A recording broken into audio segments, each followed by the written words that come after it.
नमस्कार आणि रामराम. प्राचार्य श्री प्रफुल्ल दत्त कुलकर्णी यांनी अत्यंत थोडक्यात पण अत्यंत समर्पक शब्दात त्याला मार्गदर्शनात्मक आशीर्वाद दिले आणि त्याला शुभेच्छा दिल्या. त्यांची व्यस्तता असून सुद्धा त्यांनी एवढा वेळ काल काढला त्याच्याबद्दल मी खरोखरच कृतज्ञ आहे. मला खूप कौतुक वाटतं त्यांनी की रामाची कृपा आहे, रामाच्या ओढीही ते आलेले आहेत आणि मग जिथे राम आहे तिथे सर्वच छान आहे. त्याच्यामुळे मी रामाच्या नावाने जे काही बोललो ते वेडे वाकुळे कसेही असले तरी गोड मानून घेणारे तुमच्यासारखा श्रोतृवृंद आहे. आणि प्राध्यापिका स्नेहा शिवलकर यांनी परिचयात्मक प्रास्ताविक करून कार्यक्रमाला चांगला आरंभ केला आणि सगळ्यात महत्त्वाचं उल्लेखनीय गोष्ट म्हणजे कालचं रामाष्टक आणि आजचं जी प्रार्थना आहे किंवा तो जे भजनात्मक आहे गीत इतकं मधुर होतं की रामाच्या बाबतीत सगळंच जसं कृष्णाच्या बाबतीत सगळ्याच गोष्टी मधुर असतात तसं मधुराधिपते रखिलम मधुर तसं रामाचं आहे की रमनते योगिनः अस्मिन्, योगी लोक सुद्धा त्याच्यात रममाण होतात असं ते राम आहे, रामाचं चरित्र आहे. आणि त्या रामाच्या चरित्राचा आता आपण केवळ भक्ती आणि अध्यात्म केवळ भावनिक दृष्ट्या न बघता त्याच्यात भक्ती आणि भावनेच्या खेरीज किंवा भक्ती आणि भावना आपल्याला का वाटायला पाहिजे ह्याचं कारण आपण समजून घ्यायला. भक्ती आणि भावना असावीच रामाविषयी, पण ती केवळ एक तो देव होता म्हणून नसावी, तर आपल्याला त्याच्यासारखं होता येईल का असं जर आपण मनात विचार करत नसलो तर रामायण किंवा शिवाजी महाराजांचं चरित्र किंवा लोकमान्य टिळकांचे चरित्र वाचून काही उपयोग नाही. तर त्यातनं आपल्याला सतत एक टोचणी लागली पाहिजे की अरे हे तो मानव असताना हे करू शकतो, मग आपण काही त्यातलं अंश तरी करू शकू का, एक लक्षांश तरी आपण त्यातला आत्मसात करू शकू का. असं जोपर्यंत आपण चिंतन करत नाही तोपर्यंत आपल्या कल्पना अक्षय मॅडम आणि सगळ्या संस्कृत व्यवहाराने किंवा सगळ्या महाविद्यालयांनी कितीही परिश्रम करून कितीही व्याख्यानं ठेवली तर त्याचा काही उपयोग होणार नाही. तेव्हा सगळ्यांनी आवाहन करतो की असे जे कार्यक्रम असतात हे स्वतःमध्ये काहीतरी बदल घडवण्यासाठी ते असतात. त्यामुळे केवळ टाळ्या वाजवून फार छान झालं वगैरे असं म्हणून जाण्यात काही अर्थ नसतो, कारण ज्यांनी ते परिश्रम केलेले आहेत त्यांचे हेतू हे आहेत की ते सार्थकी लागावेत, की त्याच्यातनं खरोखरच खऱ्या अर्थाने रामभक्त निर्माण झाले. केवळ भजन रामाचं करणारे न होता त्यांनी रामाचं जे पराक्रम आहे किंवा रामाचे जे गुण आहेत त्या गुणांचं आपल्या तंगी बांधण्यासाठी काहीतरी प्रयत्न करावे. इच्छा आणि इच्छा असली की सगळं येतं करतात. तर आज आपल्याला वेळ पण मर्यादित आहे, कारण मला पण पुढे परतीच्या प्रवासाला निघायचं आहे. त्याच्यामुळे मी थोडक्या वेळात जे काही महत्वाचं सांगणार रामाचं असं आहे की आता मी इन्कम टॅक्समध्ये म्हणून even too much is not enough, म्हणजे तुम्ही कितीही केलं तरी देखील ते थोडं इतकं रामाचं चरित्र शतकोटी प्रविस्तरम आहे. त्याच्यामुळे तुम्ही कितीही जरी केलं तरी देखील त्याला काही अंत नाहीये. परंतु त्यातले जे काही विशेष मुद्दे मला तुम्हाला सांगायचे वाटतात ते सांगण्याचं माझं प्रयोजन आहे. आणि या रामाच्या जेव्हा मी म्हटलं की भरत भेटी हा जो प्रसंग आहे त्याच्याकडे थेट येतो मी. कैकेयीच्या मी म्हटलं काल जसं की कैकेयीने जेव्हा मंथरेने तिला हे सांगितलं तेव्हा कैकेयी मंथरेला इतकं अद्वा तद्वा बोलली आणि ती म्हणजे तू इतकी मूर्ख कशी आहेस, अगं मला भरतापेक्षा राम प्रिय आहे आणि राम कौशल्यावर जेवढं प्रेम करत नाही तेवढं माझ्यावर करतो. इतकी तिची कान उघडणी केलेली आहे की पण नंतर शेवटी त्या मंथरेने अगदी एक हुकमी म्हणजे इतकं तो संवाद आहे तो पण खूप रंजक आहे. म्हणजे कैकेयी आणि मंथरेतला तो संवाद आहे. कैकेयी मंथरेला इतकी दूषणं देते की तू आमच्या हे का विष घालवतेस आणि राम राजा झालाय म्हणजे मी माझा भरत राजा झाल्यासारखंच आहे आणि तुला असं काहीच वाटायचं कारण नाहीये, जर तू आमच्याकडे अशी लावालावी करू नकोस अशी तिला ठणकावते खूप वेळ. आणि मी ते म्हणजे मी तुझं काही ऐकणारच नाही. पण शेवटी एक हुकमी एक्का जो स्त्रियांच्या बाबतीत स्त्री टाकू शकते तो एक्का तिने टाकला म्हणजे मंथरेने आणि सांगितलं हे बघ तुझ्या माहेरच्या माणसाने याच्यात बोलवलेलं नाहीये या राज्याभिषेकाला. ही बरोबर गोळी बहिणी लागली कैकेयीच्या. आणि मग तिच्या लक्षात आलं की हे खरंच आहे आपल्या माहेरच्या व्यक्तीनं बोलवलेलं नाहीये, पण कौशल्याकडच्या नाही बनवतो बोलवलं आणि सीतेकडच्या एक नव्हतं बोलवलं. कारण का ते घाईघाईत ठरलं. ते कसं ठरलं हे लक्षात घ्या. म्हणजे दशरथाने रामाला यौवराज्याभिषेक करायचा की नाही याच्याविषयी राजसभा बोलवली सगळ्या मंत्र्यांना, सगळ्या प्रतिष्ठित व्यक्तींना, ऋषीमुनींना आणि शहरातल्या किंवा त्यांच्या नगरातल्या ज्येष्ठ अशा ज्ञानी नागरिकांना बोलवलं आणि लोकशाही पद्धतीने रामाला राजा करावं की नाही याच्याबद्दल त्यांचं मत आजमावलं. लोकशाहीची बीज आपल्याकडे त्या वेळेपासून आहेत. नाहीतर त्यांना कोण विचारणार होतं? मी कालपासून हेच सांगतो की रामाने केलं जे काही दशरथांनी केलं त्यांना विचारणारं कोण होतं? कोणीच नव्हतं. हे चक्रवर्ती सम्राट होते. त्यामुळे ते श्रावणाला बाण लागला तर दशरथ गुपचूप घरी देऊन आला असता, पण तसं केलं नाही त्यांनी. किंवा रामाला सुद्धा बरे त्यांनी नंतर काही केलं असं, पण त्या दोघ्याच्या का होईना पण प्रत्येकाच्या मताची दखल घेतली. हा त्यांना महत्वाचा संस्कार आपल्यावरती व्हायला पाहिजे. तर त्यांनी हे सगळं केलं आणि सगळ्या प्रजाजनांना विचारलं की रामाला मी आता माझं एक वारस म्हणून त्याच्याकडे राज्य सोपवलं तर तुमची अनुमती आहे ना? तर सगळ्यांनी एकमुखाने सांगितलं हो आमची अनुमती आहे. त्या दशरथाने विचारलं मी हे प्रस्ताव मांडला आहे, मी तुमच्या समोर आहे आणि मला बरं वाटावं म्हणून तुम्ही असं म्हणताय का? असं विचारलं प्रश्न. त्या प्रजाजनाने नाही, राम हा कल्याणाचे म्हणजे लोकांच्या कल्याणाचे ती जन्मभूमी आहे, म्हणजे जिथे राम आहे तिथनं लोकांचं कल्याण होणारच अशी आमची धारणा असल्यामुळे राम हा राजा व्हायला पाहिजे. परंतु गंमत अशी आहे की रामाला नंतर हे सगळं झाल्यानंतर दशरथाने सुद्धा एक उपदेश केलेला आहे आणि दशरथाने उपदेश केलाय तो सुद्धा इतका खूप म्हणजे आपल्याला वाटायला रामाला काय उपदेश करण्यात म्हणजे हे काय, पण यांनी सांगितलंय की रामा तू अधिक विनयशील हो, म्हणजे आता हे त्याच्यापेक्षा अधिक विनयशील हो. ती थोडक्यात सांगते दुर्व्यसन दूर ठेव, न्याय सर्वांसमक्ष कर. किती महत्वाची गोष्ट आहे. न्याय सर्वांसमक्ष, त्याला पारदर्शकता म्हणतात. गुपचूप न्याय झाला असं होत नाही. न्याय सर्वांसमक्ष कर, गुप्तचरांकडून माहिती नीट काढ आणि प्रत्यक्ष कृतीने प्रत्यक्ष वृत्तीने पारदर्शी नैसर्गिक न्याय कर. नॅचरल जस्टिस आपण जे म्हणतो की पारदर्शकपणे झाला पाहिजे. ज्याच्या विरुद्ध काही आपल्याला काही घ्यायचं असेल, निर्णय घ्यायचा असेल तर त्याला संधी दिली गेली पाहिजे. पूर्ण वस्तुस्थिती त्याला मांडण्याचा अधिकार दिला पाहिजे, त्याची बाजू मांडण्याचा अधिकार दिला पाहिजे. हे सगळं जे आणि प्रत्यक्षदर्शी एव्हिडन्स ऍक्ट त्याचा तो नीट विचार करून त्याप्रमाणे न्याय कर. म्हणजे हे न्यायाच्या बाबतीत हे जे रघुवंशातले जे राजे होते आणि म्हणून तो रघुवंश इतका श्रेष्ठ आणि इतकी युगाने म्हणजे वर्षानुवर्ष तो चालू राहिला अव्याहतपणे. त्याचं हे कारण होतं की हे सगळे गुण त्या सगळ्यांनी मर्यादा ह्या पाळलेल्या होत्या. तर हे अत्यंत महत्वाचं आहे की त्यांनी लोकांचं मत आजमावलं आणि त्याला राजा केलेलं आहे.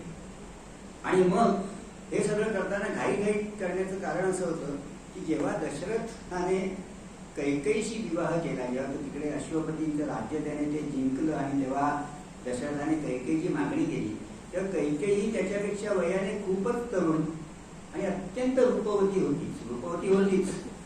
तर तेव्हा तिच्या वडिलांच्या मनात असं काही नव्हतं की दशरथ एवढा आता वृद्ध झालेला आणि आपली कन्या एवढी लहान. तेव्हा त्याने असे एक अट टाकली होती जशी त्या आपल्या महाभारतात टाकलेली होती.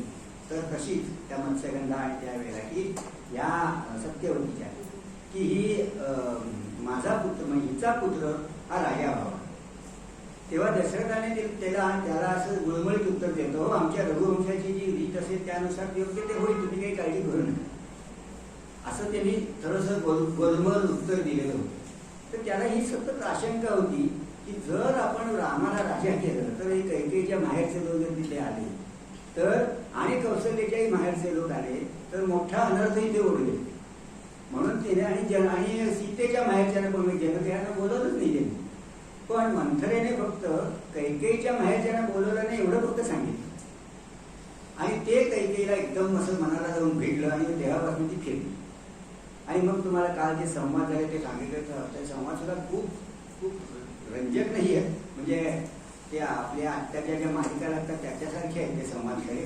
परंतु जरी वाल्मिकींनी मालिकेसाठी लिहिलेलं नसलं तरी त्यातूनच बहुतेक हे आपले सगळे लेखक मालिकांचे ते संवाद त्यातून घेतात असं दिसतंय मला. तर ते सगळं झालं आणि मग ते हे सगळे सोन्याचे दागिने जेवढे काल मी तुम्हाला सांगितलं तसं की ती राजघराण्यातली पुत्रवधू असल्यामुळे ती सालंकृतच वनात जाईल असं सगळं ठरलं. आणि त्यावेळेला या ऋषीमुनींच्याही नेत्रातनं पाणी आलं, इतका तो करुण प्रसंग होता. आणि त्याहूनही करुण आणि उदात्त प्रसंग हा भरत भेटीचा आहे.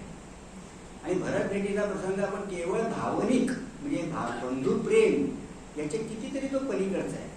किंबहुना ऋषीमुनींनी असं सांगितलं आणि आपण ते वाचल्यावर आपल्यालाही पटतं की भरत भेटीसारखा उदात्त प्रसंग हा सबंध मानव जातीच्या इतिहासात इतका उदात्त प्रसंग, इतका उच्च विचारांचा प्रसंग दुसरा कुठलाही घडण्याची शक्यताच नाही. इतका हा प्रसंग अत्यंत केवळ कारुण्यामुळे नाही आहे, त्या कारुण्यामध्ये खूप मोठं तत्वज्ञान आहे, त्या कारुण्यामध्ये खूप मोठा उपदेश आहे. केवळ रडगाणं म्हणून ते नाही त्याच्याकडे बघायचं आहे. त्यामुळे भरत जेव्हा निघाला तेव्हा 60,000 व्यक्ती त्याच्याबरोबर आल्या रामाला आणण्यासाठी आणि त्याच्यासाठी त्यांची काही महिने तयारी झाली होती. कारण तेव्हा तो मार्ग 60,000 यांचा लवाजमा ज्या सगळ्या जंगलांमध्ये जाण्यासाठी तर जे करायला पाहिजे त्यावेळेलाही भारताने सांगितलं होतं की आमचा जरी मार्ग तुम्ही नीट करणार असला तरी पर्यावरणाचा ऱ्हास होता कामा नये, हे त्याचे पहिले आदेश आहेत. आणि मग ते मार्ग तो झाला, मग ते त्या तो गुहाकडे गेले, म्हणजे तो गुहा म्हणजे त्याने त्यांना नौकेतनं पलीकडे नेलं, तसं रामाने पण केलं. आणि मग भरताच्या त्या गुहाला शंका आली की हा भरत जो आहे हा रामाला काहीतरी दगाफटका करण्यासाठी आणि त्याचा कायमचा काटा काढण्यासाठी तर नाही आलेला. मग त्याने त्याच्याशी संवाद केल्यावर त्याच्या लक्षात आलं की नाही. आणि मग भरताने सांगितलं तर राम इथून तापस्वेष धारण करून गेला असेल तर मी तसंच तापस्वेष धारण करून तसंच करणार सगळं. आणि ज्या पद्धतीने तो तिकडे निघाला, त्याने रामाने सुद्धा ज्या प्रतिज्ञा केली वनात जाणार नाही, ते किती प्रतिज्ञा केली. आपण ज्याला म्हणतो ना वर्ड, लेटर आणि स्पिरिट, एखाद्या गोष्टीचा ते शब्दशः आणि त्यातला आशय लक्षात घेऊन हे त्याचा विचार करणं. तर त्यांनी सांगितलं की रामाने वनवासात घ्यायचं म्हणजे तो कुठल्याही नगरीत प्रवेश केला नाही, सबंध 14 वर्षात कुठल्याही नगरीत प्रवेश केला नाही. म्हणजे असं की त्याने सुग्रीवाला किष्किंधा मिळवून दिली तरी सुग्रीवाच्या राज्याभिषेकाला राम किष्किंधेत गेलेले नाही. कारण त्याने मी वनात 14 वर्ष राहणार आहे ना, मग त्यातला एक दिवसला मी नगरात नाही येऊ शकणार. किंबहुना 14 वर्षाचा वनवास संपेपर्यंत विभीषण रावणाला मारल्यानंतर विभीषणाच्या राज्याभिषेकाला सुद्धा राम तिथे गेलेले नाहीये. रामाचे संस्कार जे आहेत ना, रामाची जी एकंदर नीतिमत्ता आहे ती इतक्या उच्च कोटीची आहे ना की आपल्याला कल्पनाच नाही करता येणार.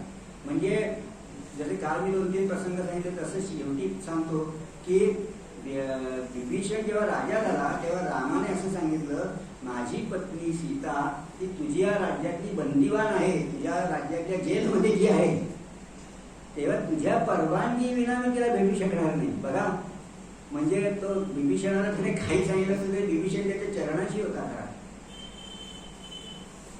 विभीषण त्याच्या पायाशी लोटांगण घालणारा होता. विभीषणाला त्याने राजा केलं होतं तरी त्या राजाकडे तेव्हा राजा त्याच आदराने रामाने त्याच्याकडे बघितलेलं आहे.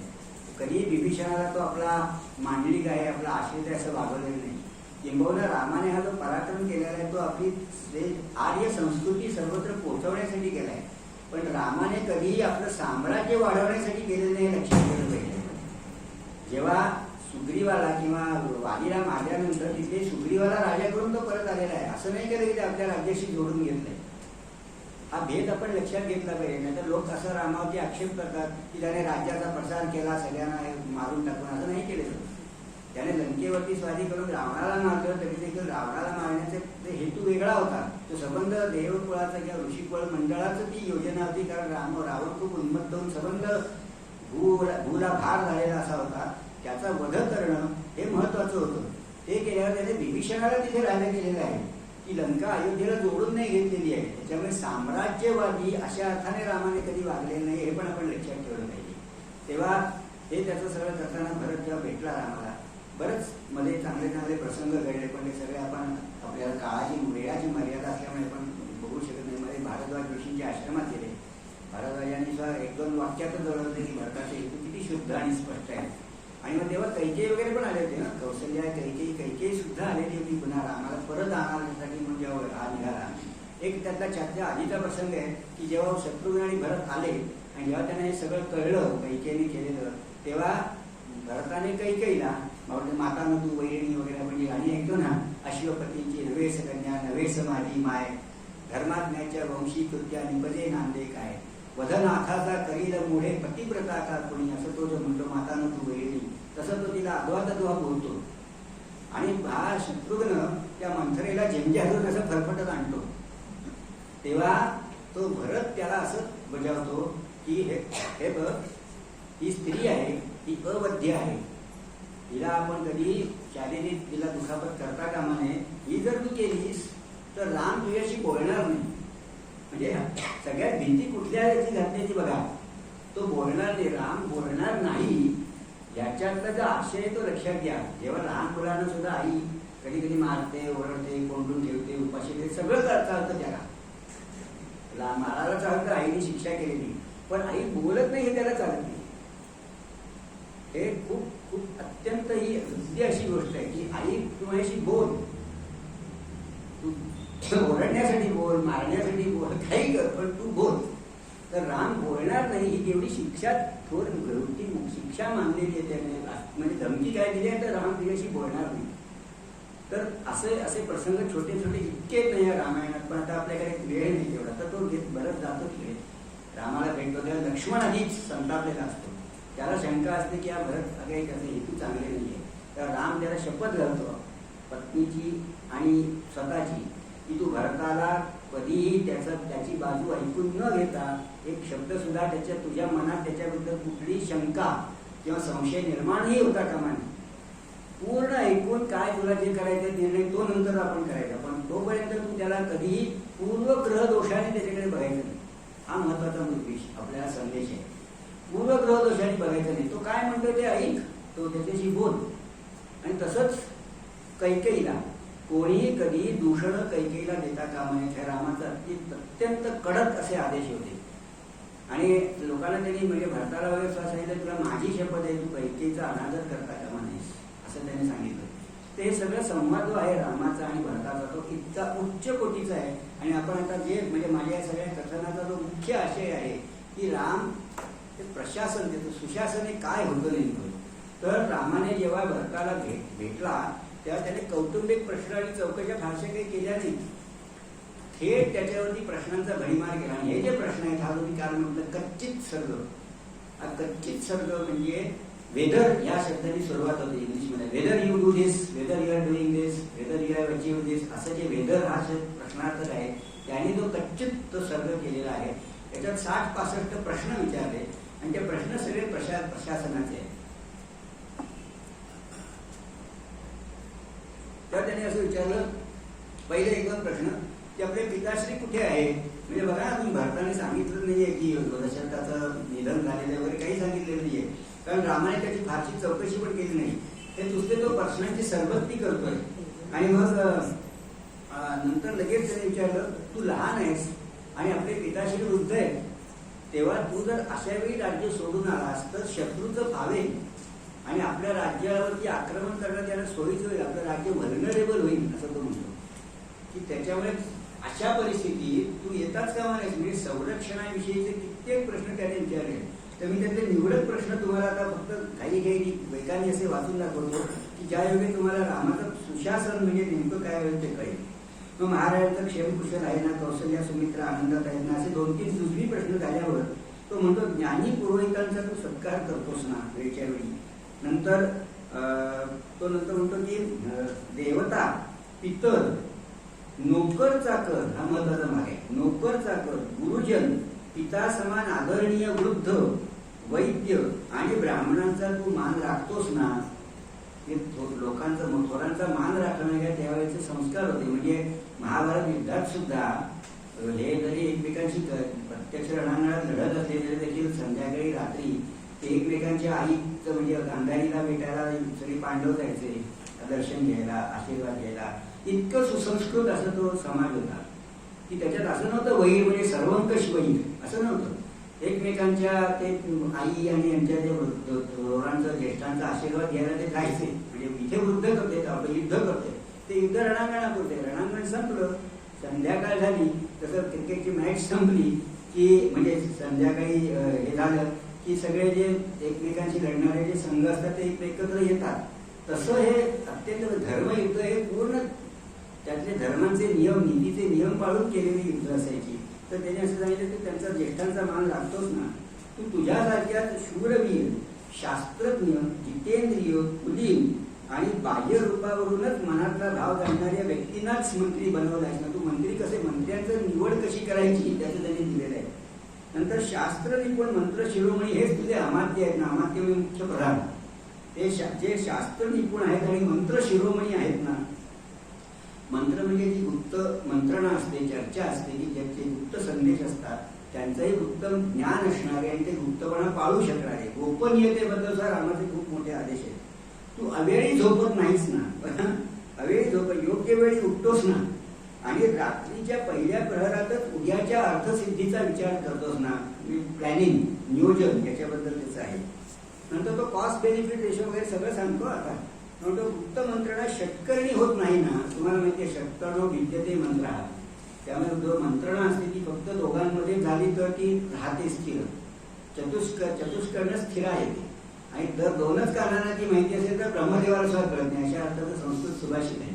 तर ते दोनच कारणांमध्ये असेल तर ब्रह्मदेवाला सुद्धा कळत नाही. चारामध्ये असले तर तो गुप्त मंत्रणा स्थिर राहते. एकदा षटकर्णी झाली, 6 कानांना ती गेली की ती सगळीकडे फुटते, असं त्या अर्थाचं आहे. तर तू मंत्रणा षटकर्णी होऊ देत नाहीस ना.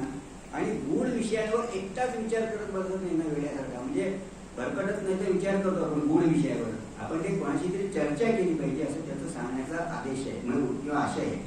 तुझी गुप्त मंत्रणा शत्रूपर्यंत पोहोचली आहे असं कधी होत नाही ना. नंतर शीघ्र आहे बघा, तू जे प्रोजेक्ट घेतोस, प्रकल्प, ते सगळे शीघ्र गतीने पूर्ण करतोस ना, त्यात विलंब होत नाही ना. म्हणजे कॉस्ट एस्कलेशन होतं. आज आपण जे सगळे प्रोजेक्ट करतो ते 3 वर्षात होणार असतात, त्याला 10 वर्ष लागतात. आणि मग त्याचे कॉस्ट भयंकर वाढायला लागते. याच्याबद्दल राम सांगतोय, कॉस्ट बेनिफिट अनालिसिस करून, कॉस्ट म्हणजे त्याच्या एखाद्या वेळी कॉस्ट किती होणार आहे, त्याचा बेनिफिट काय होणार आहे, त्याचा लाभ आणि हानी याच्याबद्दलचा नीट विचार करून असे प्रकल्प तुझे वेळेत पूर्ण होतात ना.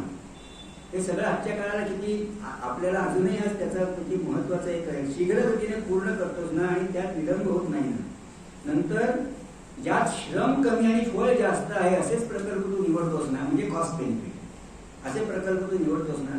किंवा तू जे प्रकल्प घेतलेस हे शत्रूला आधीच करून त्याचा बभरा होत नाही ना.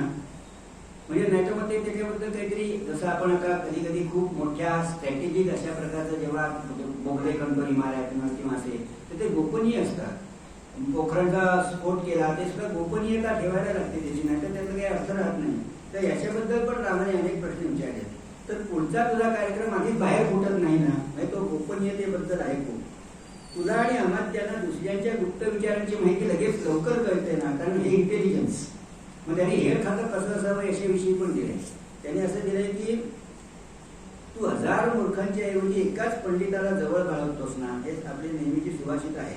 बुद्धिमान, शूरवीर, चतुर आणि नीतिज्ञ असा एकच मंत्री असला तरी तो राजाला संपत्ती मिळवून देतो.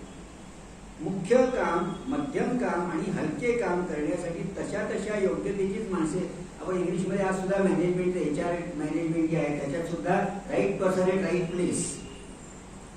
तर त्यांनी असं म्हटलंय की नोकरांचे सुद्धा 3 प्रकार असतात. एक म्हणजे जो त्याला जे सांगितलेलं काम आहे ते तो चांगल्या तऱ्हेने करतो आणि त्याबरोबरच तो आपल्या मालकाच्या हिताचं जे काय आहे ते दुसरी कामं आपणच आपल्या बुद्धीने करतो. म्हणजे हनुमंत, की ज्याने त्याला फक्त सांगितलं होतं काय, तू सीता कुठेची माहिती आण. पण ते करताना रावणाचं नीतिधैर्य कसं खच्चीवेल याचंही काम त्याने केलं. नंतर तिथले काही लंकेतले जे काही गुप्त वाटा वगैरे होते त्याही त्याने नीट बघितल्या आणि तो आलेला आहे. तो फक्त सीता आहे इकडे भोज्याला हात लावून आलेला नाही. तर हे महत्वाचा मुद्दा आहे. तर हा म्हणजे उत्तम नोकर झाला. मध्यम जो असतो तो सांगितलेलं काम विमाने एक बारी नीट करेल. थोडा सांगकामी असेल पण तो नीट करेल, काम मन लावून ते काम करेल. आणि जो अधम असतो तो सांगितलेलं काम सुद्धा नीट करणार नाही आणि तो तुमचा अनादर करेल आणि तो तुमच्या कामाची हेळसांड करेल. असं तर तुम्ही त्या अशा या नोकरांचे जे आहेत तर तू ती नोकर भरती जी करतोस ती हे नीट पारख करून करतोस ना, असं तो त्याला विचारतो. दुसरं म्हणजे तुझे अधिकारी लाच घेत नाहीत ना, तुझे मंत्री भ्रष्ट नाहीत ना. लाचखोरी आहे तेव्हापासून आहे. आपल्याला वाटतं पूर्वी सगळं छान होतं, असं काही नाहीये.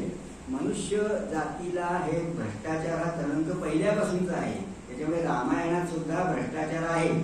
आणि त्याच्याबद्दल तो विचारतो की जो लाच घेत नाही, जे निश्चल आणि खंबीर राहतात आणि पूर्वापार काम करून अनुभवी आहेत, अंतर्बाह्य पवित्र आहेत, अशाच अमात्यांना तो नियुक्त करतात ना. म्हणजे मंत्री, आज आपण आपल्या मंत्र्यांविषयी अशा तऱ्हेने बोलू शकतो का, याचा आपण विचार करूया. नंतर तुझी प्रजा कडक शिक्षणामुळे मंत्र्यांचा तिरस्कार करत नाही ना. म्हणजे तो जेव्हा न्याय व्यवस्था असते किंवा न्यायाचं जे तत्वज्ञान आहे त्याच्यात विशिष्ट अपराधाला विशिष्ट प्रकारचं दंड असं त्याचं एक शास्त्र आहे. उगाच क्षुल्लक काहीतरी अपराध केला त्याला तुम्ही एकदम कडक शिक्षा देऊ शकत नाही. आणि तशी कडक शिक्षा जर द्यायची असं जर असेल राज्यात तर मग दहशतीचं वातावरण असतं. तर ती दहशत असता का म्हणे शिक्षा किती कशी असावी त्याचं प्रमाण काय असावं याचं सुद्धा एक शास्त्र आहे की त्या शिक्षेमुळे काय काय आपल्याला साधायचं आहे. त्या शिक्षेमुळे त्याला पण एक डिटरंट इफेक्ट म्हणतात. डिटरंट इफेक्ट म्हणजे कसा की एखाद्याला शिक्षा केल्यावर दुसऱ्याला जरब बसली पाहिजे की आपण असं करता का म्हणे. मुख्य म्हणजे ज्याला शिक्षा केली त्याला सुद्धा अशा तऱ्हेने ते शिक्षा झाली पाहिजे की त्याला पुन्हा आपल्या गोष्टीचा पश्चाताप झाला पाहिजे. या शिक्षा करण्याच्या मागच्या खूप मोठं तत्वज्ञान आहे की शिक्षा कशी असावी किती असावी ते सगळं आताच्या म्हणजे आधुनिक या तत्वज्ञानामध्ये सुद्धा ते विकसित झालेलं आहे की शिक्षेचं प्रमाण किती कसं असावं की डिस्प्रपोर्शनेट प्रमाणहीन असता कामा नये. तर त्या अपराधाच्या प्रमाणात ती शिक्षा असली पाहिजे. म्हणून तो म्हणतो तुझी प्रजा अत्यंत कडक शिक्षांमुळे मंत्र्यांचा तिरस्कार करत नाही. नंतर म्हणजे आता या तुम्हाला सांगतो प्राप्तिकर वगैरे कायद्या किंवा कंपनी कायद्यामध्ये ना क्षुल्लकच्या गोष्टींना सुद्धा 20-20 लाख रुपये दंड अशा प्रकारच्या शिक्षा आलेल्या आहेत. आणि त्याच्यामुळे जे एक अस्वस्थता सगळ्या बिझनेस कम्युनिटीमध्ये निर्माण झाली आहे.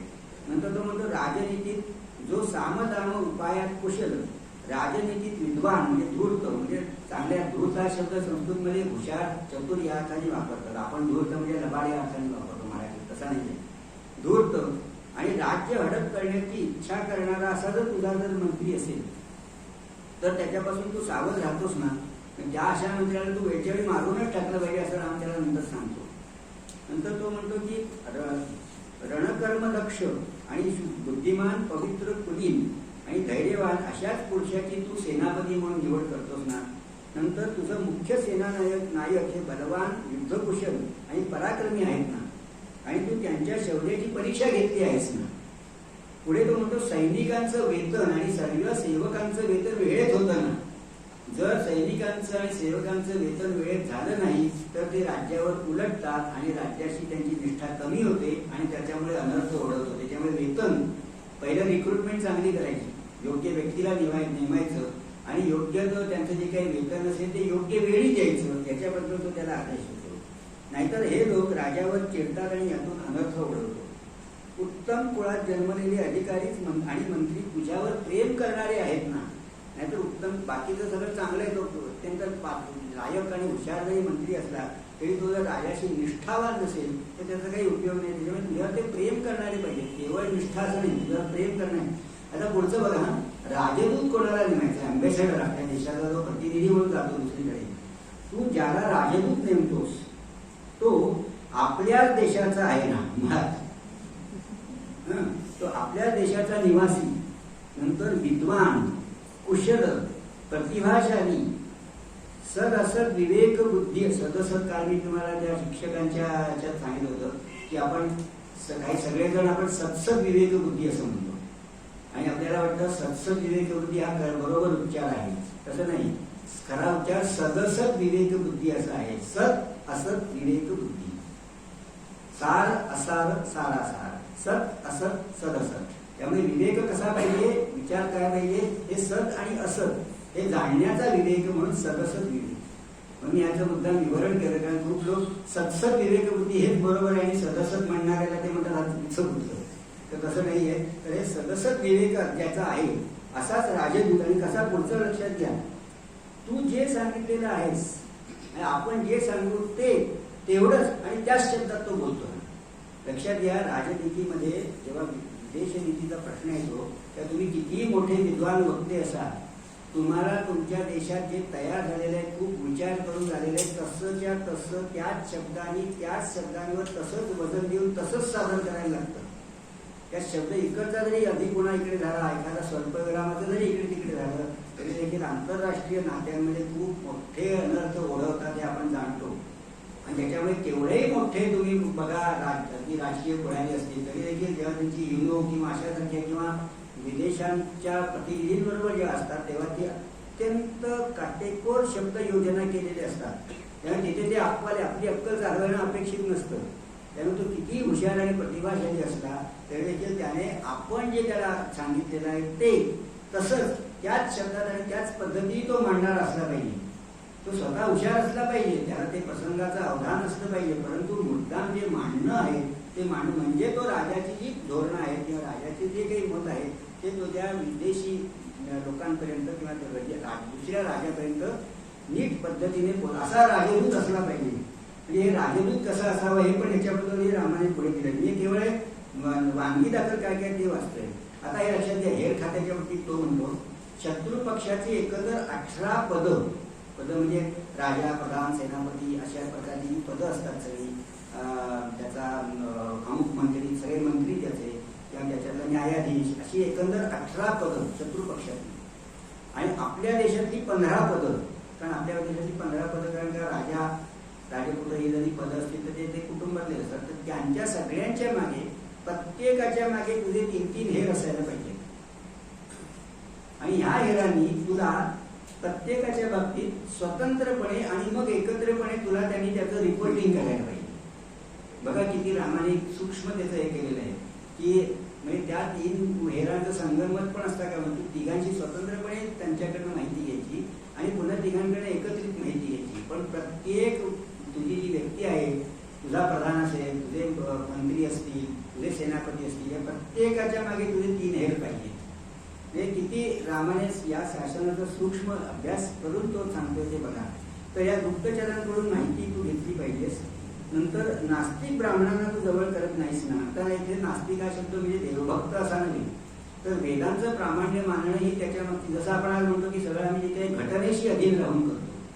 आज आपल्या देशाची जी घटना आहे त्याच्याशी अधीन राहून करणं त्याची आपण शपथ घेतो सगळीकडे, पार्लमेंटमध्ये असेल किंवा कुठेही. तर राजाची निष्ठा म्हणजे राम या व्यक्तीची निष्ठा नसून राज्याची निष्ठा जी असेल. आणि त्या अर्थाने त्यांनी म्हणतंय की तू आस्तिक म्हणजे कोण, तर आपण जे देवाचा सुसंस्कृत समाज वेदांचं प्रामाण्य मानणारा होता तर त्याप्रमाणे जो आहे त्या तो आस्तिक करा. तू करतोस ना. वेदांच्या विरोधी असेल तर किती विद्वान माणूस असला तरी तो आपल्याला त्यातनं आपली दिशाभूल करतो. त्याच्यामुळे तू त्यांच्या व्यर्थ वादात त्यांच्या पडू नकोस. नंतर ईज ऑफ डुईंग बिझनेस याच्याबद्दल रामाने 3 प्रश्न. आज आपण ईज ऑफ डुईंग बिझनेस म्हणतो नेहमी की बिझनेसमनला उद्योग व्यापार करण्यासाठी सुविधा असायला पाहिजे. त्याच्याबद्दल राम असं विचारतो, वैश्य व व्यापाऱ्यांना सुविधा आणि त्यांच्या अडचणींचे निवारण, कृषी आदी उद्योग करणारे लोक यांना तू नीट सांभाळतोस ना. अशा लोकांचे धर्मानुसार पालन केले पाहिजे कारण तेच राष्ट्राची संपत्ती निर्माण करतात असं राम म्हणतो. म्हणजे कोण म्हणेल रामाला केवळ तो आपला आदर्शवादी आणि केवळ एकपत्नी एकवाणी आणि आज्ञाधारक हे सगळं प्रशासनातले त्यांनी सूत्र सगळी सांगितलेली आहेत रामाने. ती तो भरताने पुढे ती अंगीकारली आहे आणि करतोय भरत. नंतर तू स्त्रियांना संतुष्ट ठेवतोस ना. पण पुढे तो एवढे सांगतो स्त्रियांना जरी तू संतुष्ट ठेवलंस तरी देखील त्यांच्यावर तू जास्त विश्वास ठेवून राज्याची गोपनीय गोष्टी त्यांना सांगत नाहीस ना. हे पण तो त्याला स्पष्ट करतो. तो म्हणतो तू स्त्रिया तुझ्या राज्यात सुरक्षित असतात ना, त्यांना तू संतुष्ट ठेवतोस ना, पण त्यांच्यावर तू जास्त विश्वास ठेवत नाहीस ना आणि त्यांना राज्याच्या गुप्त गोष्टी सांगत नाहीस ना. हे पण राम त्याला सांगतो. नंतर रोज हे खूप महत्वाचा प्रश्न आहे. हा प्रश्न जो राजा त्याचं उत्तर हो म्हणून देईल तो राजा किती आदर्श असला ते याचा विचार करा. तो म्हणतो तू रोज सकाळी वस्त्राभूषणांनी सजून मुख्य रस्त्यावर राज्याच्या म्हणजे जे काही हायवेज असतील त्याच्यावर उघड्या रथात बसून किंवा उभं राहून प्रसन्न वदनाने हसतमुख अशा प्रजाजनांची अभिवादने स्वीकारतोस ना. म्हणजे रोज राजाने फिरायचं सगळ्या महामार्गांवर या सगळ्या मार्गांवर आणि स्वतः प्रसन्न असला पाहिजे आणि प्रजाजनांना सुद्धा प्रसन्नतेने त्यांची अभिवादन त्याने ती असलेली स्वीकार. आता जिथे प्रजाजन हे आपल्या राजाला पाहण्यासाठी प्रसन्न वदनाने हजर राहतात त्या राजाचं राज्य चांगलं असलं पाहिजे ना. आज आपल्या राज्यकर्त्यांना कसं करायला लागतं, 8 कार जातात, त्यात ते सिक्रेट असतात, कुठे डमीज असतात, डमी मंत्री असतो, कुठे काय काय असतं आणि सुरक्षेसाठी त्यांना मागे पुढे सगळे सुरक्षा व्यवस्था असं सगळं करायला लागतं. परंतु तो म्हणतो जर जो राजा त्याचा न्याय बुद्धीने वागत असेल आणि जो प्रजेचं हित करणारा आणि प्रजेचं पालन करणार त्याला त्याच्या वेगळ्या सुरक्षा व्यवस्थेची गरज असता का म्हणजे इतकं त्याच्या राज्यात लॉ अँड ऑर्डर म्हणतात तसा असला पाहिजे. हे या रामाने त्याच्यात सूचित केलंय.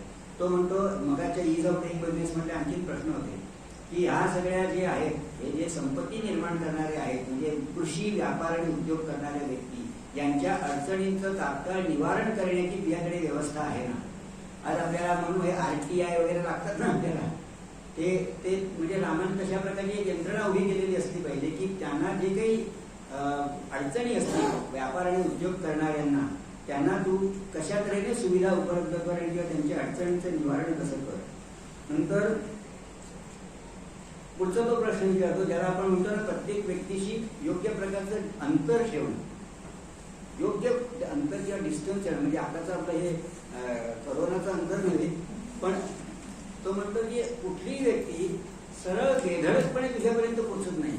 म्हणजे तू खूप इझिली ऍक्सेसिबल नाहीस ना, तू इतकं सगळ्यांना लगेच उपलब्ध होतोयस आणि कोणाही वाटलं की तो थेट राजाकडे गेला असं होत नाही ना. त्याचबरोबर तुझा असाही दरारा किंवा दहशत नाहीये ना की एखाद्याला खरोखर तुझ्याकडे खूप महत्वाचं काम आहे, त्याला न्याय हवा आहे आणि तू त्याला कधी भेटूच शकत नाहीस आणि तो तुला भेटण्यासाठी तो घाबरतो तुला, अशा प्रकारचं काही होत नाही ना. म्हणजे योग्य ते अंतर ठेवायचं आणि योग्य ती यंत्रणा निर्माण करायची की प्रत्येक व्यक्तीला ज्याला राजापर्यंत पोहोचायचंय त्याला तशा प्रकारची संधी ही आधी नीट चालायला लावून पण योग्य पद्धतीने ती मिळाली पाहिजे. म्हणजे तू एकदम सहज उपलब्ध पण असता कामा नये आणि अजिबात उपलब्ध नाही असंही होता कामा नये, असं तो त्याला मी सांगतो. म्हणजे प्रॉपर डिस्टन्स ठेवायचं. नंतर श्रेष्ठ निर्दोष शुद्ध अशा शुद्धात्मा पुरुषांना दोषी ठरवून शास्त्र आणि विद्वानांसह त्यांच्याविषयी विचार परामर्श न करताच केवळ लोभामुळे आर्थिक दंड लावत नाहीस.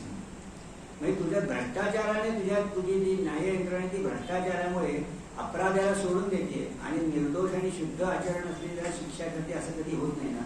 पुढे तर तो असं सांगतो की तुझ्या राज्यात एका जरी निरपराध व्यक्तीला जर शासन झालं तर त्याच्या अश्रूंमध्ये संपूर्ण राजवंश नष्ट करण्याची शक्ती असते. इतकं राम सांगतो. लक्षात घ्या किती याचं किती महत्व आहे की निरपराध व्यक्तीला जर शासन झालं तुझ्या राज्यात तर त्या निरपराध व्यक्तीच्या डोळ्यातून येणाऱ्या अश्रूंमध्ये संपूर्ण राजवंश नाश करण्याची ताकद असते असं राम सांगतो त्याला. त्यामुळे बघा त्याचे किती महत्वाच्या अशा गोष्टी राम त्यांनी घेतले. म्हणजे हे सगळं मी केवळ सूत्र रूपाने तुम्हाला थोडक्यात सांगतोय. चोरी करताना ज्याला पकडलंय, ज्याला चोरी करताना कोणी पाहिलं आहे म्हणजे प्रत्यक्ष ज्याला म्हणतात प्रत्यक्षदर्शी पुरावा म्हणजे काय म्हणतात आय विटनेस एव्हिडन्स, तर चौकशी अंती त्याने चोरी केल्याचा पुरावा मिळाला आहे आणि ज्याच्या विरुद्ध चोरीचा माल सापडला आहे असे अन्य पुरावे आहेत अशा व्यक्तींना धनाच्या लोभाने सोडून दिलं जात नाही ना. आपल्याकडे राजरोस अपराधी लोक असतात, चोऱ्या करणारे लोक काही प्रतिष्ठेने वागवतात. म्हणजे आपण त्या रामराज्यापासून किती दूर गेलो याचं लक्षात घ्या तुम्ही की आपल्याकडे कुठल्याही गुन्हेगाराला शासन हे आपल्याकडे होतच नाही कधी आणि 20-20 वर्षात ह्या सगळे खटले चालून तो निर्दोष सुटतो म्हणतो. तर अपराधाला दंड होत नाही आणि निरपराधाला त्याच्या अपराधाला दंड होत नाही हाच निरपराध माणसाला मोठा दंड असतो खरं म्हणजे एक. परंतु हे अपराधी माणसं जी आहेत, दुष्ट प्रवृत्तीची माणसं आहेत ही सर्रास सर्वत्र राजरोसपणे वावरत आहेत. तर याच्याबद्दल राम त्याला हे देतोय. नंतर तो म्हणतोय की श्रीमंत आणि गरीब माणसात जर वाद झाला आणि तो निर्णयासाठी राज्याच्या न्यायालयात आला तर धनाचा लोभ सोडून मंत्री निष्पक्षपातीपणे विचार करतात ना. तो न्याय यंत्रणा, भ्रष्टाचार, पक्षपातीपणा याच्याबद्दल तो प्रश्न विचारतोय. नंतर मग बाकी तो धनदान आमच्या यांना करतोस का वगैरे असे बरेच प्रश्न आहेत. गुरुजन ज्ञानी ब्राह्मणांना नमस्कार करतोस ना. धर्माने अर्थ, हा धर्माने अर्थाला आणि अर्थाने धर्माला हानी पोचवत नाहीस ना. हा महत्वाचा प्रश्न आहे की तुला धर्माचरण करायचंय पण अर्थकारण सुद्धा बघितलं पाहिजे. म्हणजे तू कुठेतरी भरकटत जाऊन धर्माचरण करतोस आणि अर्थकारणाकडे तुझं दुर्लक्ष आहे किंवा अर्थकारणावरती एवढं लक्ष केंद्रित करतोस की धार्मिक म्हणजे उपासना पूजा अर्चा नव्हे. धार्मिक म्हणजे तुझी जी कर्तव्य परायणता आहे, कर्तव्य तुझी जी आहे याच्याकडे दुर्लक्ष होत नाही ना. तू केवळ संपत्ती वाढवायची त्याच्या मोहापायी राहतोय आणि इकडे राज्याच्या इतर ज्या गोष्टी त्याच्याकडे दुर्लक्ष होत आहे. कारण राजाचा धर्म आहे ना. राजधर्म काय आहे? प्रजेचं पालन करणं. प्रजेचं पालन करताना ते लक्षात न घेता तू केवळ राज्याची संपत्ती वाढवण्यासाठी काहीतरी वेळेवाकडे परत हे करत नाहीस ना प्रयत्न. हे पण म्हणजे ह्याचा समतोल साधला गेला पाहिजे. धर्म आणि अर्थ याचा समतोल तू साधतोस ना असं तो विचारलं त्याला की धर्माने अर्थाची आणि अर्थाने धर्माला हानी पोचवत नाहीस ना किंवा आसक्ती लोभरूप कामाच्या द्वारे धर्म आणि अर्थ या दोघांनाही बाधा आणत नाहीस ना. म्हणजे तू इतका कुठेतरी आसक्ती किंवा दुसरी कुठेतरी व्यसनी झालेला आहे की त्याच्यामुळे धर्म आणि अर्थ दोन्हीकडे तुझं दुर्लक्ष झालंय असं होत नाही ना. नंतर ज्ञानी आणि ब्राह्मण नागरिक हे तुझ्या कल्याणाची कामना करतात ना. बघा जेव्हा सज्जन व्यक्ती एखाद्याच्या कल्याणाची कामना करतात तर ती व्यक्ती पण चांगली असली पाहिजे तरच ते करणार ना. राजाचे एकंदर 14 दोष आहेत, ते कुठले ते तो सांगतोय, पण ते सगळे मी आता तुम्हाला सांगत बसत नाही, ते तुम्ही वाचा मुद्दा. मला असं वाटतं की मी आठले मॅडमना एकदा असं विनंती करीन की हा जो कच्चित सर्ग आहे ना, हा केवळ एक असं काय अवांतर वाचन किंवा असं काही जर तुमच्याकडे पद्धत असेल तर तो अवश्य विद्यार्थ्यांनी त्याचा अभ्यास करावा. असा कच्चित सर्ग आहे की त्याच्यावरती एखाद्याने शोधनिबंध लिहावा की खरोखर हे प्रशासन कसं असलं पाहिजे, आणि तो चांगल्या तऱ्हेने प्रकाशित झाला तर कदाचित या मंथनातून आपल्याला काहीतरी प्रेरणा अशी मिळेल की रामाचं सुशासन नेमकं कसं होतं.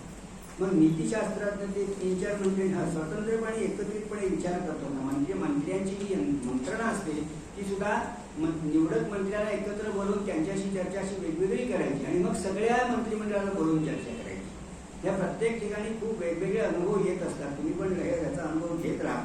एखादी व्यक्ती वैयक्तिकरित्या तुम्हाला काय सांगते आणि 4 चौघांमध्ये काय बोलते त्याच्यात फरक असतो. तर तो फरक तो तुम्ही लक्षात घ्या आणि तो राजाला देखील महत्वाचा आहे. आणि मग शेवटचा जो प्रश्न आणि मग जो खरा जो उदात्त संवाद सुरू होतो ना, तो हे रामाचा सगळा भडीमार झाला प्रश्नांचा. वेळेचं भान, रामाने वेळेचं भान ठेवायचं आहे, कुणीच वेळेचं भान सुटलं नाही. तर तो म्हणतो की भरता हे मी सगळं सांगतोय तुला आणि मग कळतंय ना आणि तुला पटतंय ना असं तो विचारतो. त्या भरत म्हणतो तू मला कशाला सांगतोस आणि मला कळायचा आणि पटायचा प्रश्नच कुठे येतो, मी राजा होणारच नाहीये. किती उदात्तपणा त्याचा आहे तो बघा. मी राजा, तू मला कशाला सगळं सांगतोयस वायफळ गोष्टी. तू राजा आहेस आणि मी तुला सेवक आहे हेच मला फक्त नाही. आपण जे अज्ञात रामायण म्हणतो ना त्याच्यात आपल्याला आपण राम लक्ष्मण भरत शत्रुघ्न म्हणतो, पण खरा क्रम राम भरत मग लक्ष्मण आणि शत्रुघ्न असा आहे बरं का. रामाच्या नंतर भरत आहे. तर तो म्हणतो मी तुझा सेवक आहे, मी तुझा दास आहे, तू मला हे सगळं काम सांगा, अजिबात सांगायच्या भानगडीत पडू नकोस. नंतर मग तो मग त्याच्यावर तेव्हा तो सांगतो पहिल्यांदा की आपल्या वडिलांचं निधन झालंय वगैरे सगळं सांगतो. मग राम हा म्हणतो मग ठीक आहे आधी आपण आपल्या वडिलांचं अवधरहित करूया, त्यांना पिंडदान वगैरे करूया. त्यावेळी जाबालीचं जे बोलणं आहे ते आजच्या काळात आपण ज्याला आपण अत्यंत आधुनिक आणि नास्तिक विचार ज्याला म्हणतात ना, तो विचार सगळा त्या आपल्याला ज्या आपल्या मनात ज्या ज्या प्रश्न येतात ना त्यावेळी भावनिक आणि धार्मिक त्याच्या सगळ्या रूढी गुरसटलेल्या असं आपण म्हणतो ना, आपल्या मनात त्यांना आव्हान देणारे जे प्रश्न निर्माण होतात आजच्या काळात ते सगळे त्या काळात विचारले गेलेले. हे रामायणाचं वैशिष्ट्य आहे. तिथे विरोधी विचार जो आहे नास्तिक विचार हा सुद्धा प्रबळपणे सांगितलेला आहे. तर तो जाबाली रामाला असं म्हणतो, जाबाली या ऋषी होते म्हणजे, तर जाबाली रामाला असं म्हणतात अरे रामा तू गावंढळपणा काय करतोय, तसा अडाण्यासारखं काय बघतो, हे पिंडदान वगैरे काही अर्थ आहे का. तो म्हणतो पिंडदानाचा काय उपयोग आहे. तर आणि तो असं सांगतो अरे आपण इथे पिंडदान करून आपल्या त्या पूर्वजांना जर काही हे मिळणार असेल त्याचं अन्नाचं काही भाग, तर मग आपले जे गावाला गेलेले लोक असतात त्यांना पण डब्यातनं कशाला अन्न देतो. आपला माणूस समजा मुंबईला गेलाय तर आपणच इथे ते हे करायचं, आपण खायचं आणि त्यांना ते स्मरण करायचं त्यांचं की त्यांना आपोआप पोचेल. तर ज्याला काही अडचण आहे त्यावेळी पिंडदान वगैरे सगळं बकवास आहे असं तो सांगतो. नंतर म्हणतो पुढे असं तो हे करतो की हे सगळ्या भाकड गोष्टी आहेत, याच्याखेरीज हा जो लोक आहे आपला त्याच्याखेरीज दुसरा कुठलाही परलोक वगैरे काही नाही. हे सगळं आपण त्यांना सांगतो. रामाला किंचित वैताग येतो, त्रासतात राम. त्याच्यानंतर तो म्हणतो हे बघ रामा आता मी तुला सांगतो, भरताला राजा करायचं हे वचन दिले ना वडिलांनी, तू वडिलांच्या वचनाप्रमाणे भरताला राज्य दिलंस. आता तुझं कर्तव्य संपलं. आता तोच भरत जर तुला परत राज्य ते देतोय तर ते घ्यायला काय हरकत आहे. बघा किती योग्य तो आर्ग्युमेंट करतोय ना, योग्य युक्तिवाद करतोय की तू दिलंस ना, मग वडिलांच्या आज्ञेची पूर्तता झाली, कंप्लायन्स होतो ना आपण, तो झाला. पण कंप्लायन्स झाल्यावर तुला आता पुन्हा तो भरत राज्य परत देतोय तर ते घ्यायला तू काही मग वडिलांचे वचनाला तू बांधील आता राहत नाहीस ना. ते केलं. राम तर तसं नाहीये. माझ्या वडिलांच्या वचनांचे 2 भाग आहेत. एक म्हणजे त्याला राजा करणं आणि मी वनात राहणं. आपण भाग आहे तेवढाच. बघा राम पळवाट काढत नाही स्वतःसाठी. जसं काल जर सांगितलं, काल आठवत नाही मला मी सांगितलं की कौशल्या रामाला म्हणते अरे पित्यापेक्षा मातेचा शब्द श्रेष्ठ आहे तर तू मानतोस ना. राम म्हणतो हो मानतो. मग तुला पित्याने सांगितलं वनात जा, पण मी सांगते, मी तुझी आई आहे, मी सांगते नाही जायचं वनात. मग तर आपल्याला वाटेल बघा रामाला पळवाट मिळाली सांगितली, पण राम काय म्हणतो, अगं ते पित्याने नाही सांगितलं मला वनात जायला, मला मातेनेच सांगितलं, कैकेयी मातेने. त्यामुळे हा आईचाच शब्द आहे. म्हणजे लक्षात घ्या की तो त्याला म्हणतो ना लेटर अँड स्क्रिप्ट, शब्द पण त्यातला आणि त्यातला आशय हे लक्षात घेऊन राम सगळीकडे वागतोय. आणि म्हणून तो कुठे नगरात गेलेला नाहीये. तर तो म्हणतो की वनात मी राहणं हा महत्वाचा भाग आहे त्यातला, तर तो मग साध्य होत नाही. मग भरत म्हणतो मी राहतो वनात तुझ्याबद्दल.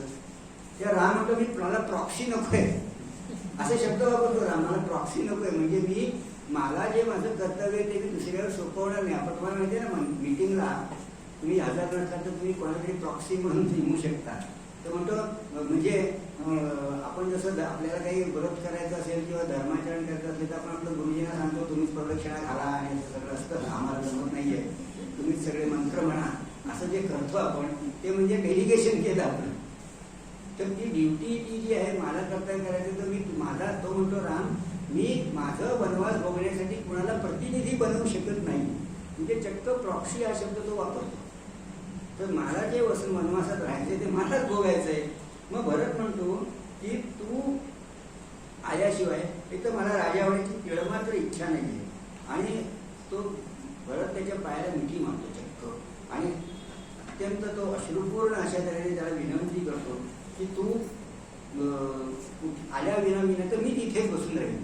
आणि मग त्याला भरत असं म्हणतो, आणि वाल्मिकीने इतकं योग्य वर्णन त्याचं केलेलं आहे. तर वाल्मिकीने असं केलंय की भरत रामाला असं सांगतो की एखाद्या सावकाराने जप्ती आणल्यावर त्या माणसाला घराबाहेर काढल्यावर तो आपल्या घराकडे ज्या केविलवाण्या नजरेने बघत राहील तसा मी तुझ्या आश्रमाकडे बघत राहील केविलवाण्या नजरेने. मी इथे तुम्हाला इथून जायला सांगितलं असतं मी इथेच राहील आणि मी धरणं धरून बसीन आणि तुला घेऊन जाईल. तेव्हा राम त्याला सांगतो की अशा प्रकारे धरणं धरून बसणं, उपाशी राहणं, याच्यामुळे ब्राह्मण व्यक्ती हे समाजाच्या हितासाठी काहीतरी न्याय मिळवू शकतात. परंतु ज्याने याची शपथ घेतलेली आहे किंवा जे राजवस्त्र हे केलेले आहे अशा क्षत्रिय माणसाला, लक्षात घ्या, अशा क्षत्रियाला अशा प्रकारे धरणं धरून डिमांड करण्याची मुभा नाही. म्हणजे क्षत्रियाने जे काही मिळवायचं ते पराक्रमाने मिळवायचं, न्यायाने भांडून मिळवायचं. म्हणजे ज्याने अशी याचना करून किंवा अशा तऱ्हेने हे सगळे म्हणजे ब्राह्मणाला ह्या सगळ्या गोष्टी आहेत की त्याने धरणं धरायचं, याचना करायची म्हणा किंवा जे काही तो म्हणतो की हे सगळं करायला क्षत्रियाला अनुमती नाहीये. मग जाबाली म्हणतो रामा तू अडाणी मनुष्याप्रमाणे, तो म्हणतो प्राकृत आणि गावठी आहे असं म्हणतो राम भरताला, रामाला जाबाली तू काय बोलतोस, कुणी कोणाचा नाहीये, जीव हा एकटाच जन्मतो. जाबाली सांगतोय नाश पावतो, पिता माता बंधू यामध्ये आसक्ती नको, राज्य सोडून या काटेरी मार्गाने जायची तुला अजिबात गरज नाहीये. ती अयोध्या नगरी, आता इथे दुसरी गंमत आहे, त्या काळी जिचा पती दूरदेशी गेलेला आहे अशा स्त्रियांनी एक वेणी घालायची असते असायची, आणि ज्यांचे पती बरोबर आहे त्यांनी 2 वेण्या घालायच्या असतात. तर त्या काळची ही रूढी होती. तर ते म्हणतोय की ती अयोध्या नगरी ही आता एकच वेणी घालून तिची वाढ बघते. कारण तू त्या आता तिचा स्वामी आहेस ना, तर तू इथे आल्यामुळे म्हणजे परदेशी गेलेला स्वामी तू असल्यामुळे अयोध्या नगरी एकच वेणी घालून तिची वाढ बघतीये असं तो त्याचं वर्णन आहे. ती परदेशी गेलेल्या पतीच्या पत्नीप्रमाणे एक वेणी घालतेली अशी अयोध्या तिची वाढ बघतीये. त्या राजा दशरथ हे वेगळे, तुम्ही वेगळे, एकमेकांशी तुमचा काही संबंध नाही असं तो म्हणतो. पिता निमित्त मात्रच असतो, जिथे जायचं तिथे स्वाभाविक गतीने ते गेले.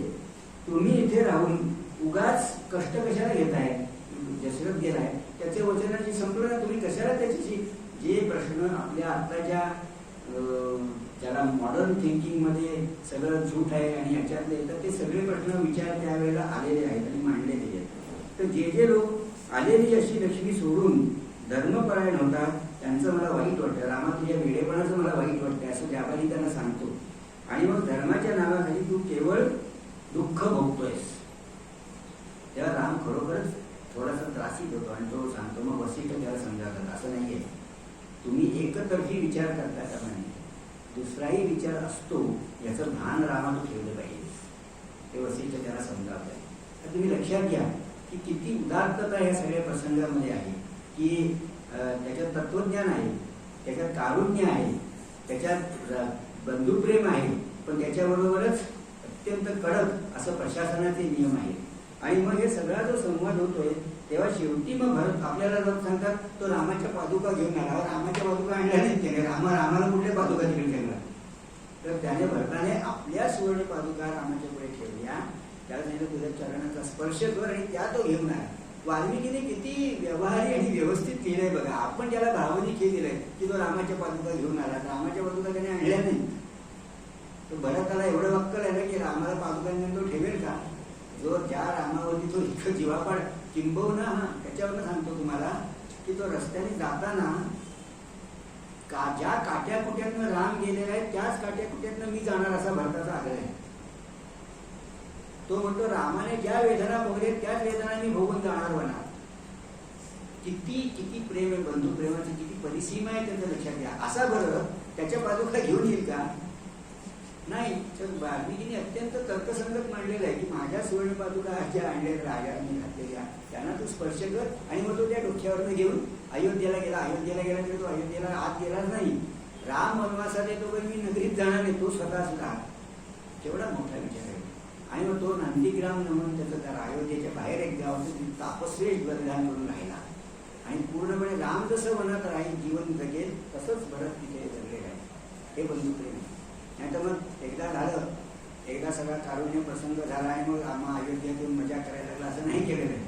म्हणजे जेव्हा आपण कोणावर अन्याय झाला, स्त्रियांवर उर्मिलेवर वगैरे हे म्हणतो ना, तेव्हा या सगळ्या रघुवंशातल्या लोकांनी कर्तव्याच्या पोटी मग तो त्याला अन्याय म्हणायचं का नाही, पण त्या स्त्रियांना त्या आपल्या पतीचा तसा अभिमान होता की हे इतके राजधर्म किंवा या धर्मपरायण आपले पती आहेत ह्याचा त्यांना अभिमान होता. आपल्याला उगाच वाटतं की त्यांच्यावर अन्याय झाला. त्यांची तेच भूषण होतं त्यांना की मी अशा पतीची मी पत्नी आहे. हा त्यातला महत्वाचा भाग आहे. तो असे अनेक प्रसंग त्याच्यात आहेत. सीता आणि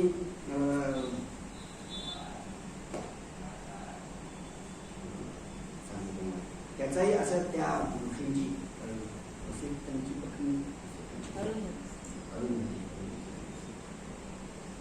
अगस्त्यांची पत्नी पण काय आहे सांगतो तुम्हाला. तर त्यांच्यातला समज पण असाच आहे. पण तो वाल्मिकी रामायण नाहीये त्याच्यामुळे मी सांगितलं, पण ती गमतीची गोष्ट आहे. तर हा सगळा प्रसंग आहे. त्यावेळेला त्या सगळ्या ऋषीमुनींच्या नेत्रांमध्ये पाणी आलेलं आहे. आणि ते असं म्हणतात की इतका करुण पण इतका उदात्त आणि इतका मानवजातीला प्रेरणा देणारा, नुसताच रडकथा नाहीये ती, मानवजातीला सबंध प्रेरणा देणारा, त्याच्यात तर्कनिष्ठ विचार पण मांडलेला आहे, त्याच्यात भावना पण आहे, त्याच्यात उदात्तता आहे, त्याच्यात त्याग आहे, त्याच्यात प्रेम आहे. हे मानवाचे जे सगळे गुण जे आहेत या सगळ्या गुणांचा अत्यंत परमोच्च बिंदू गाठलेला असा हा एकत्रित प्रसंग आहे. अशा प्रकारचा प्रसंग मानवजातीच्या इतिहासात आज कधी झालेला नाही आणि पुन्हा कधी होणार न भूतो न भविष्यती.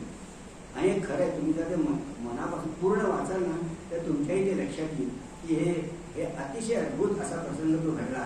आणि मग त्याने त्या पादुका आणल्या आणि त्यांना तो छत्रचांबर त्या पादुकांना त्यांनी व्यवस्था केली. म्हणजे तिथे राम आहे असं कल्पून तो सगळं करत होता. तर या रामाने असं सांगितलं होतं की राम असं सांगतो की या राम लक्ष्मी चंद्रापासून दूर जाईल त्याचं आहे. नंतर बर्फ हिमालयाला सोडून जाईल, परंतु मी मात्र माझ्या वचनाला किंवा सागराच्या लाटा या सुद्धा सागराला सोडून जातील एक वेळ, परंतु मी माझ्या प्रतिज्ञेपासून कधी ढळणार नाही असं रामाचे अतिशय उत्तम जे आज सुभाषितासाठी वापरले जातात असे अनेक श्लोक त्या रामायणामध्ये आहेत. तेव्हा या सगळ्या ऋषीमुनींनी सांगितलं रामाला की अरे बाबा तू असं करू नकोस परत. राम नंतर वनात गेल्यानंतर वनात तिथल्या ऋषींनी असं सांगितलं की रामा तू काही झालं तरी तूच आमचा राजा आहेस आणि तू आमचं रक्षण कर. आम्हाला हे सगळे राक्षस आणि हे सगळे त्रास येत आहेत. तर राम असं म्हणतो की तुम्ही मला तुमच्या संरक्षणासाठीची विनंती करायला लागतीये तुम्हाला, हेच माझ्या दृष्टीने लाजिरवाणी आणि लांछनास्पद गोष्ट आहे. कारण राजा म्हणून हे माझं कर्तव्य आहे. तुमचा तो हक्क आहे की मी तुमचं संरक्षण करावं आणि तुम्ही मला विनंती करताय. जसं कौसल्या या भरत असं सांगतो की तू माझ्यावर रागवू नकोस आणि मी श्रावणबाळाची गोष्ट सांगतो तेव्हा तुला श्रावणाची गोष्ट सांगतो. जेव्हा राम मनात जातो त्यावेळेला भरत दशरथ हा त्या श्रावण बाळ असा कुठेही उल्लेख नाही आहे रामायणात. श्रावण असा नाहीये. तो कथा तो श्रावयती म्हणजे तो ऐकवतो, त्याच्यावर श्रावण हे नाव पडलेले. तर ते श्रावण असा उल्लेख करतो. तसं मी काल म्हणतो तसं की आपल्याला ज्या गोष्टी माहिती आहेत त्याच्या काही गोष्टी या मूळ रामायणात कधीच नाही. उदाहरणार्थ लक्ष्मण रेषेचा कुठेही उल्लेख नाही. तसं काल मी तुम्हाला सांगितलं की याचा शबरीच्या पोरांचा उल्लेख नाहीये, खारीचा उल्लेख नाहीये.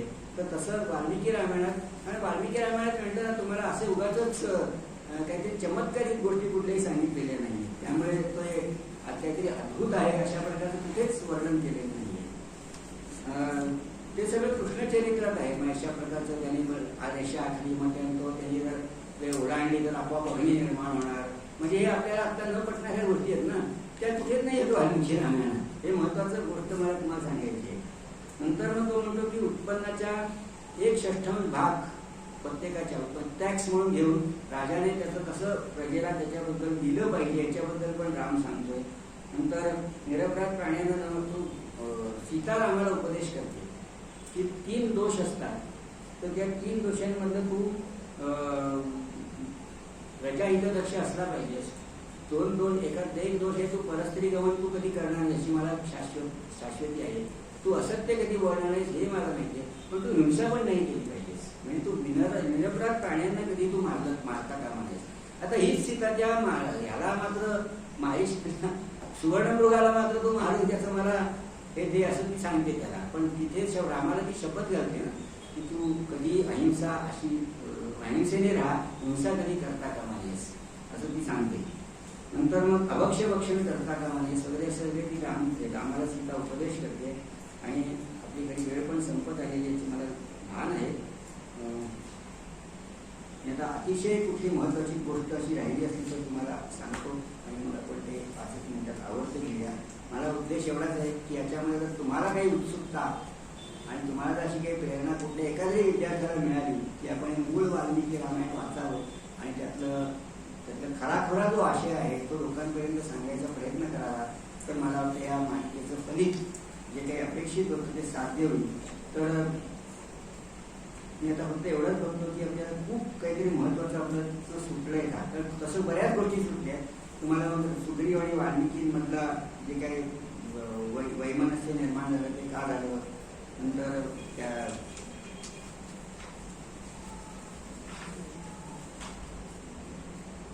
वेळेच्या मर्यादेमुळे आपल्याला जरा थोड्याशा गोष्टी खूप गोष्टी टाळाव्या लागल्या, पण त्याला काही इलाज नाही.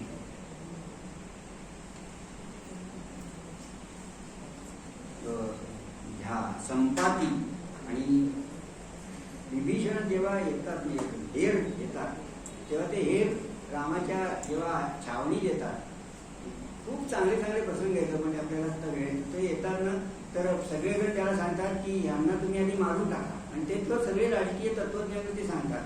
हेराला कसं मारलं पाहिजे, त्याला कसं पकडून घेऊन त्याच्याकडनं माहिती आहे ते सगळं सांगतात. रामाचं उलटाच आहे, तो म्हणतो त्यांना ठेवा, सुरक्षितपणे ठेवा आणि त्यांच्याकडे माहिती घ्या, पण त्याला परत पाठवा सुरक्षितपणे.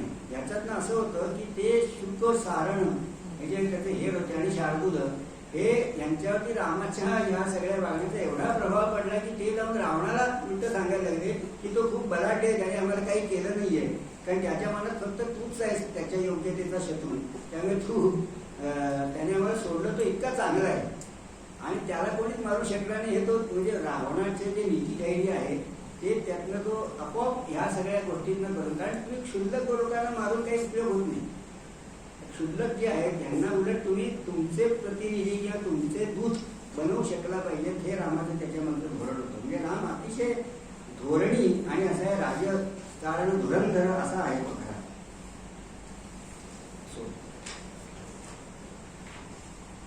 हा आणखी आता तुम्हाला सांगतो वाल्मिकी रामायणात काल मी म्हटलं तसं की पहिले 6 कांड झाली की जिथे अयोध्येला परत येतात ते, त्यावेळेला अयोध्येला परत येता वेळेस राम आधी परत हनुमंताला सांगतो की आता आम्ही अगदी म्हणजे शेवटच्या टप्प्यात होतो आणि आम्ही तिथं जाणार, उद्या भेटणार आहोत, तर तू तिथे जा आणि मी येतोय आणि वृत्त सांग, आणि भरताच्या कपाळावर तुला थोडी जरी अक्षी दिसली तरी म्हणजे मला तू सांग, मग मी तिथे जाणारच नाही.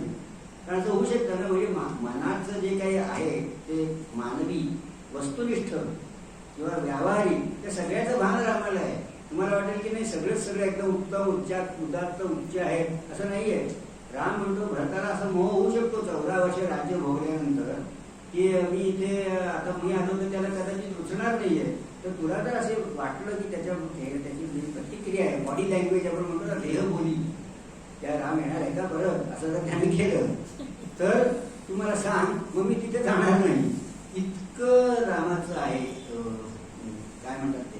तर त्यात शेवटचं तुम्हाला सांगतो की या संबंध रामायणात राक्षस वंशाचा किंवा रावणाविषयीचा फारसा कुठेही संदर्भ नाही. रावणाचा उल्लेख आहे, तसा विभीषण, मारीच या सगळ्यांचा उल्लेख आहे, परंतु राक्षस कुळ नेमकं काय होतं आणि राक्षस कुळांचं कसं रावणापर्यंतचा प्रवास कसा झाला याच्याबद्दल कुठेही नाहीये वर्णन. आणि ते मात्र मोठा रंजक प्रसंग आहे. जेव्हा 7व्या कांडात ते आहे, जे वाल्मिकीने नाही लिहिलं असं विद्वानांचं मत आहे, जे नंतर टाकलेला भाग आहे, तर त्याच्यात असं होतं की राज्याभिषेक झाला आणि सगळे जे पाहुणे आलेले होते ते सगळे निघून गेले. विभीषण आला होता, सुग्रीव आला होता, हे सगळे आपापल्या देशांना निघून गेले. इतर राज्यातले लोक आले ते गेले, सगळे ऋषीमुनी गेले, फक्त अगस्त्य ऋषी राहिले. आणि अगस्त्य ऋषीने शेवटी रामाला असं सांगितलं की तुझे सेतू बांधलास आणि हे सगळं केलंस ना, रावणाला मारलंच ना, त्याच्याबद्दल तुझं खूप कौतुक होतं, हे खरं आहे, पण रावणाला मारणं काही विशेष नाही. त्याच्याबद्दल तू स्वतःची पाठ थोपून घेऊ नकोस. इंद्रजिताला मारणं हे सगळ्यात महत्वाचं असं तो त्याला सांगतो. तशी रावणाला पण थोडंसं खटकतं ते की मुख्य रावण ना, त्या रावणाचं मी हे केलेलं आहे, अंत केला आहे, वध केला आहे, आणि हे इंद्रजित. आणि मग त्यावेळेला ते सगळा राक्षस कुळाचा सगळा इतिहास सांगतात. आणि मग ते कसे माली सुमानी माल्यवान होते, मग ते रावण कसं झाला हे सगळं सांगतात. आणि तो म्हणजे मी जेव्हा 8-10 तास रामायणावर सांगतो तेव्हा पहिला 1.5 तास हा राक्षस कुळ कसं निर्माण झालं आणि याच्यातनं कसं ते झालं हे सांगायचं. कारण मंगळाई काय होती कळलं नाही तर आपल्याला शिवाजी महाराजांचं महत्व कसं कळणार. म्हणून आपल्याला ते राक्षस कुळाचं जे काही वर्णन आहे पण ते या मूळ वाल्मिकी रामायणात नाहीये, हे मला तुम्हाला सांगायचं आहे. म्हणजे मी जेव्हा अज्ञात रामायण म्हणतो तेव्हा मूळ या वाल्मिकी रामायणात त्याचं वर्णन नाही. ते 7व्या कांडात जेव्हा सांगतो की इंद्रजिताला मारणं हे खरा पराक्रम आहे, कारण इंद्रजिताला जी काही वरदानं दिलेली होती त्यामध्ये त्याला मारणं हे अशक्य कोटीतली गोष्ट होती. त्यामुळे तू रावणाला मारला याच्यात काही विशेष नाही असं तो सांगतो. अगस्त्य सांगतात. लोपामुद्रा. तर त्या लोपामुद्रेचा आणि सीतेचा एक गमतीचा संवाद आहे, पण असो तो जेव्हा तो द्रोणागिरी म्हणजे संजीवनी घेऊन आला ना, तर आपल्याला फक्त माहिती आहे की आपण फक्त त्याने संजीवनी आणली, तसं नाही, आणि 4 वनस्पती आणल्या. म्हणजे त्यावेळेस किती प्रॅक्टिकल आहे तो विचारते बघा. आपल्याला वाटतं तर संजीवनी आणली आणि लगेच लक्ष्मण झाला कुणाच्या इथे, तसं नाही. त्याने 4 ज्या संजीवनी, त्याची पहिली आहे मृत संजीवनी. त्याच्यातनं काय झालं ते त्यांना जी आलेली मूर्छा आलेली होती लक्ष्मणाला ती जाणं आणि शरीराला चैतन्य येणं, कारण तो निश्चेष्ट पडलेला होता ना, तर त्याला जेव्हा हालचाल करायला चेतना आली, त्याच्यामध्ये मृत संजीवनी. दुसरी आहे विशल्यकरणी. विशल्यकरणी म्हणजे त्याचे जे बाण त्याच्यात रुजलेले आहेत ते काढून टाकणारे औषध किंवा संजीवनी म्हणजे ती वनस्पती. नंतर तिसरं आहे सुवर्णकरणी किंवा सावर्णकरणी. म्हणजे आपण जेव्हा बेशुद्ध होऊन अशा प्रकारचं होतं तेव्हा आपलं शरीर ज्याला आपण म्हणतो निस्तेज बनतं किंवा तेल बनतं. आपला जो जी कांती असते शरीराची वर्ण ते जातं निघून, त्याच्यात आपल्याला एक फिकेपणा येतो ना शरीरावर. तर म्हणून सुवर्णकरणी पण त्याने आणली होती, म्हणजे जी शरीराला एक प्रकारचा उत्तम वर्ण आहे तो त्याचा तो परत देते. आणि संधानी म्हणजे तुटलेली हाडं जी आहेत ती सांधणारी. अशा 4 वनस्पती त्यांनी आणल्या. आणि काल मी सांगितलं तसं की ते जो तो पर्वताचा जो तुकडा आणला तो पुन्हा जागेवर नेऊन ठेवला. हे पर्यावरणाच्या दृष्टीने खूप महत्वाचं आहे. आणि शेवटचा जो रामाचा संदेश होता उदात्ततेचा अत्यंत परमोच्च बिंदू मानला जातो तो म्हणजे विभीषण. जेव्हा रावण मरतो तेव्हा विभीषण म्हणतो हा रावण इतका नीच आणि दुष्ट होता. आधी त्याला पश्चाताप होतो की आपल्यामुळे हे जे व्हॉट्सअपवरती वजा येतो तो रावण मृत्यूशेवर पडलाय आणि तो लक्ष्मणाला तो बोलवून घेतो आणि सांगतो की आमच्या भावांमध्ये घरभेदे लोक निघाले म्हणून आमचा पराभव झाला, तुम्ही 4 भाऊ एकत्र आहात. असं काही नाही झालेलं. विभीषणाने कुठलाही घरभेदेपणा केलेला नाहीये. विभीषणाने राक्षस कुळाच्या आणि रावणाच्या हितासाठीचाच उपदेश केलेला आहे. विभीषणाला रावणाने हाकलून दिले, अपमान करून हाकलून दिले इंद्रजित आणि रावणाने. तर त्याच्यामुळे विभीषणाने घरभेदेपणा केला हे म्हणणंच चुकीचं आहे. कारण तो म्हणतो की सगळ्या आपल्या कुळाचा नाश समोर दिसतोय मला, तू न्यायाने आणि धर्माने वागत नाहीयेस, तर तू आधी ते सुधार. आता हे सांगणं काय घरभेदेपणा झाला.